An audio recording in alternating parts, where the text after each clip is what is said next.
Hello, everyone. Welcome back to the RationalInvestor.com's Daily Brief Recap. As you can tell, stock markets are still acting slightly insane. Let's just make sure YouTube is on. Daily Brief Recap. Sounds good.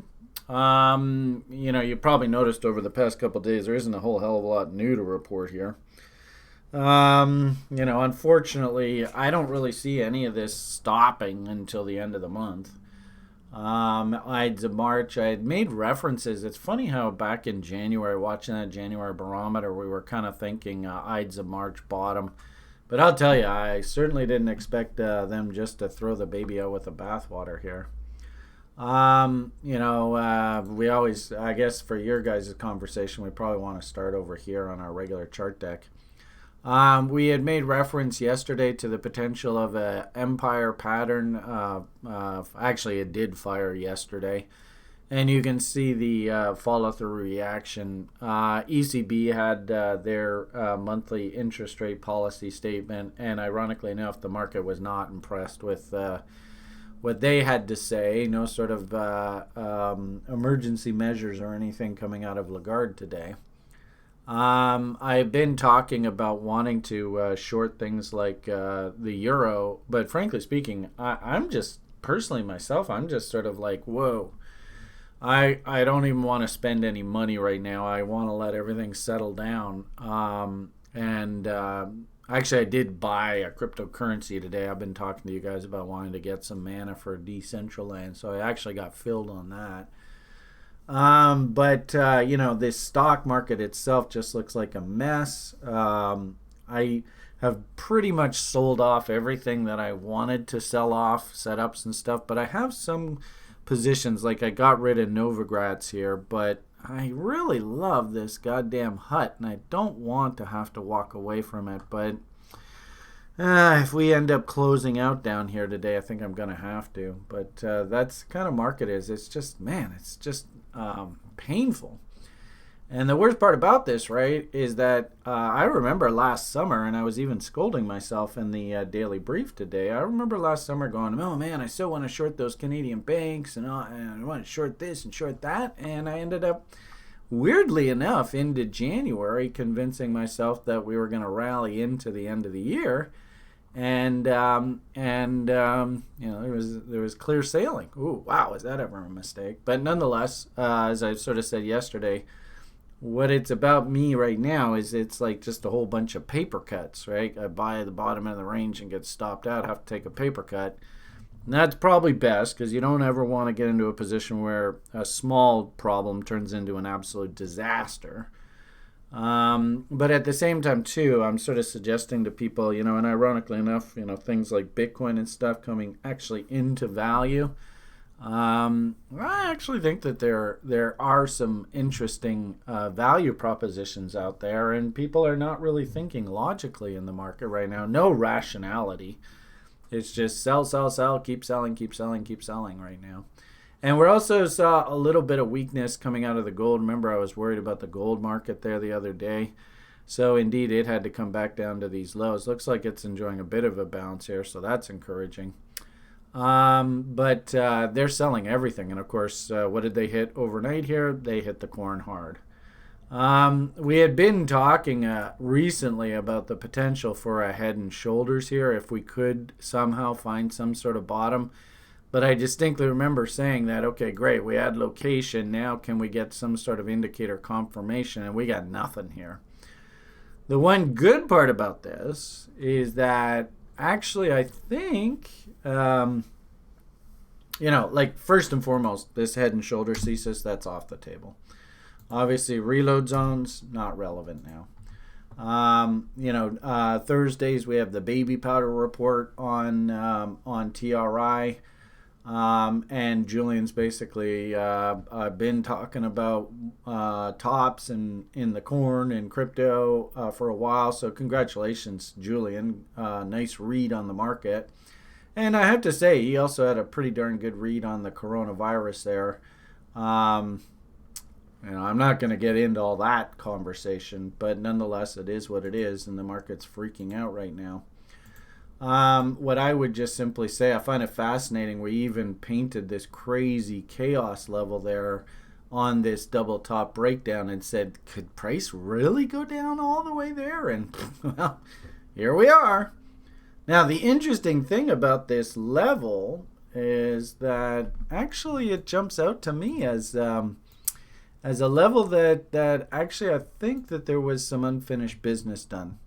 And it was interesting how we had pointed out this gap on the CME futures charts from, this is back in May of last year.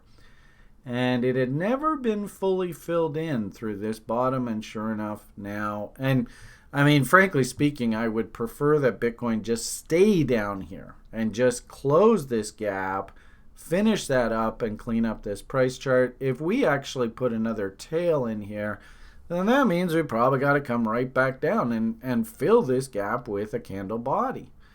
Also, too, we need to look at this chart and ask ourselves, where is sort of that solid low that we saw last year? And that's actually way down here. And so, if we do crazy things like reload zones just off of this CME chart, what you actually see is that, well, actually we're still in a reload zone right here.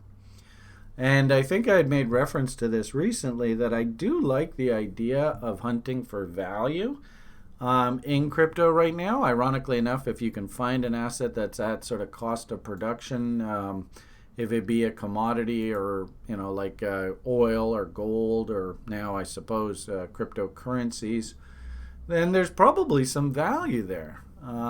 So, right across the boards, they're obviously throwing the baby out with the bathwater here. Selling at or below 6,000, I think actually doesn't make any sense at all, because on the other side of the halving event, we know that from previous studies, we had cost of production models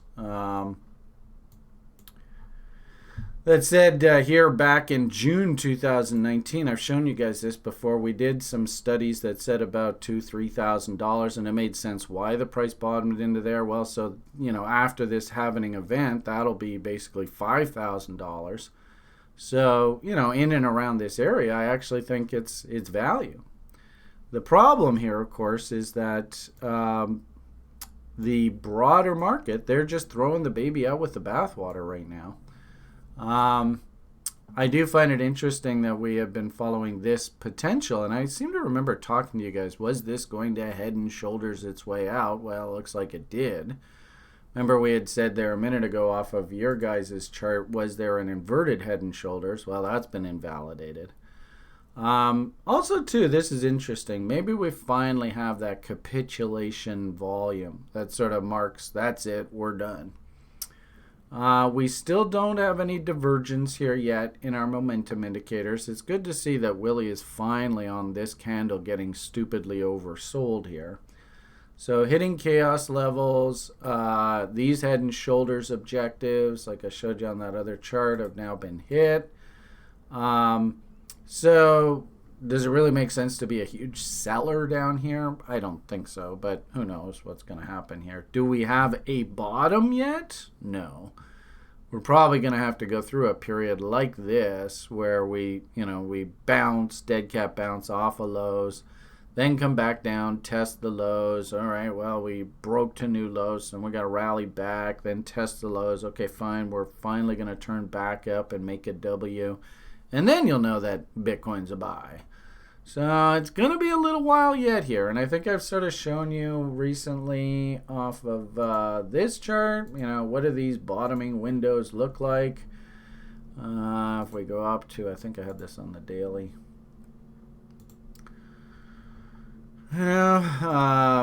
This bottom here took about 20 days or so. This top here took about 15 days. So now, we're going to have to start our counter there. At the very best now, I'm thinking, again, gee whiz, what a coincidence, the end of March here. If we're lucky, maybe this is the bottom, and we're going to hold these lows. But we can't call a bottom until this thing actually starts Wing out. So the good part about this, I suppose, is now the really risky part of the market. That fluff has been taken out of it. Now we have to wait for some sort of signs of W's to come in. And then, I'm not quite sure what the average cost to mine Ethereum is right in here. Did find it interesting that, like Litecoin, for example, we had been having these conversations about, we had bullish objectives hit, then the market rolled over. We know that the street's average cost of production is about 65 bucks. So now we're sitting below value. It's interesting how Litecoin did take out the lows from last fall, but we're still pretty far away from last year's lows. So maybe that's what we're going through the process right now of testing these lows in earnest. But again, same sort of conversation. Yes, we've hit some downside objectives. Interesting, we have this chaos theory level sitting out here. And really, we won't know that this is a buy until we actually start Wing out. And this could take a while, folks. It is what it is. So, it's not really the most exciting report here for you guys here in the public today. Stocks are on their knees. It's interesting that we had sort of painted 22,000 as an AB equals CD objective on the Dow. And we're actually coming into those kind of levels now. I thought I did a follow-up to this. Yeah, so here's today's action. I do see that the stock market is bouncing a little bit here. So we are at PRZs, but we don't have any signs of divergence yet. We don't have any W's in RSI. In fact, looks like we're getting another little fail signal here. So there's no hurry. And as I said before, I saw the U.S. government is now coming out and saying we are basically going to mothball and shut down operations until April 1st. I don't know where the hell I guess that's this tweet here. So, basically the U.S. is closing up. All major media outlets are closing up. The NCAA basketball tournaments being canceled. It's I gotta say, it's pretty shocking.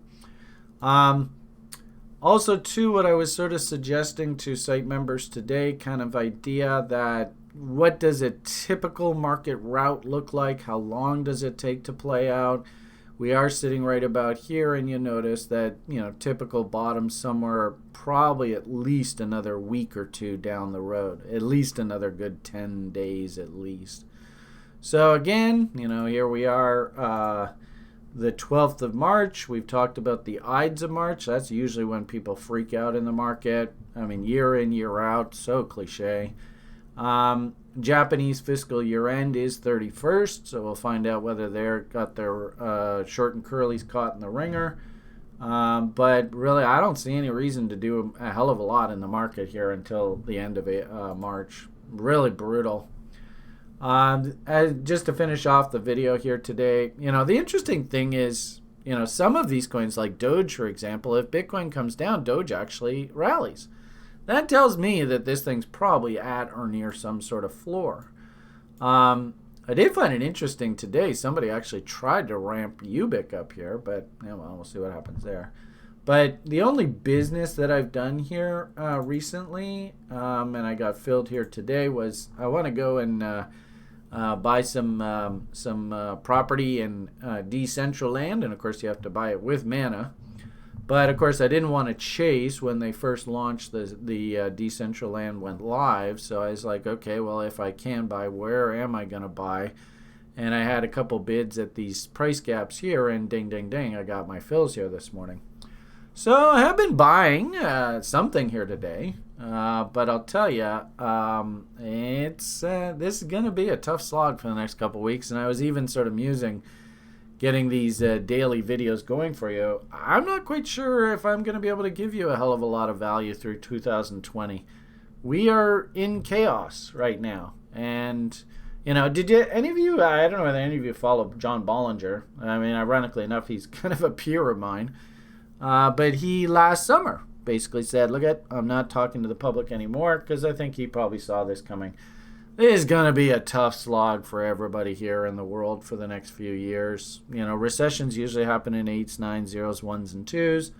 Usually the stock market loses 50% of its value through recessions, and I see basically that's happening.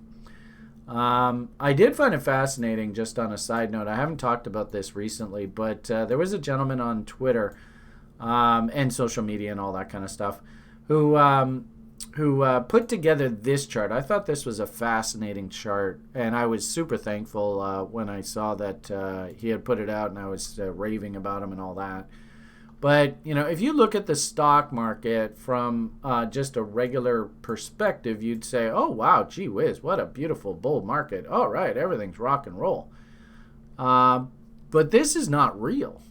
And the irony of it all is if you actually look at it in real dollars, because keep in mind, the United States of America has diluted the shit out of their currency. If you actually look at the stock market in real terms, actually it looks like this. Where we're nowhere. Which one is it? There it is. We're nowhere near the dot-com boom highs. I mean, not even remotely close. And this is actually what a fear cycle should look like, where growth, equity assets, go nowhere. And really, on balance, that's exactly what I'm seeing here. I do find it fascinating, and I put this out earlier today, that the market has basically taken back Mr. Trump's entire presidency here.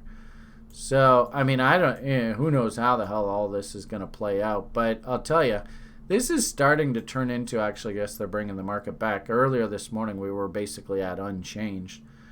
But this is fascinating. Does this turn into like a Herbert Hoover kind of scenario where Mr. Trump is run out of Washington on a rail? I don't know. But I'll tell you, it's him getting reelected in the face of this. That is going to be damn difficult. He's got a real uphill challenge ahead of him.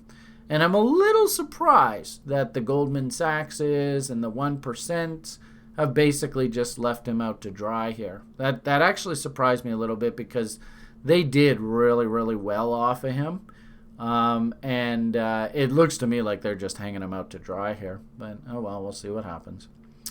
Anyway, it's going to be a fascinating 2020.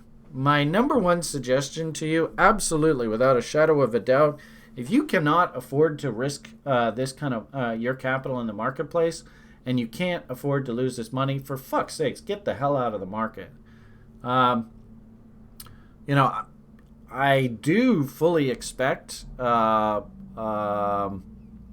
this stock market to gyrate up and down.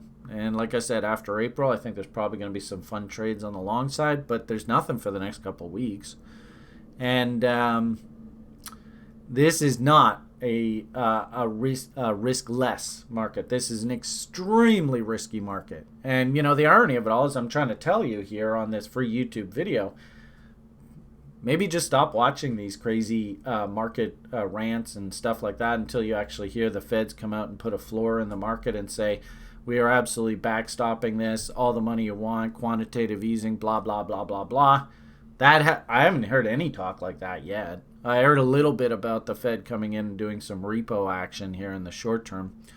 But until we actually hear that the higher-ups have said no more down, you stop going down now, you go up, I think everybody, it's in your best interest just to cool your jets. And for God's sakes, don't have hundreds of thousands of dollars at risk picking bottoms and tops in crypto. What are you, crazy? It's just not that type of environment. I do like the idea that once the higher ups have established some sort of floor in this market and they go and dilute the crap out of the currency again, that Bitcoin will probably rally quite appreciably in the light of that new environment. But it's not here now. It's not today. And, just even in the short term, I think this goes on right through the year. Up and down and up and down and gut-wrenching and oh my God, what the hell's going on in the world? And frankly speaking, this is not a riskless market. This is an incredibly risky market.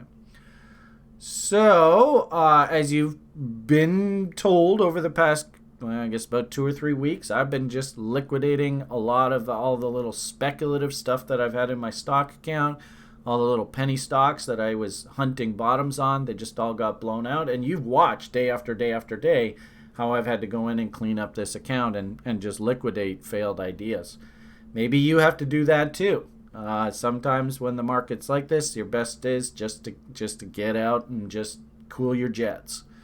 So take it for whatever it's worth. Merry Christmas, Happy New Year, Happy Hanukkah, whatever. I mean, I'd like to give you a uppy, happy report, but we're not in an uppy, happy market. So sometimes the best offense is a good defense. Wonderful. All right, everybody. I think I'm going to have to leave the video at that. I sure hope I gave you some value today. It's going to be a tough slog in capital markets here, boys and girls. Get used to it. And as we've said before, if you are going to be putting your money at work and at risk in the market, make damn sure there's some sort of value. Try and be rational investors. And, of course, let's go and find some W's. Do you see any W's here? I don't see any, so why should we be overly bullish at all? All right, everybody. Have yourselves a great day. All the best, and bye for now.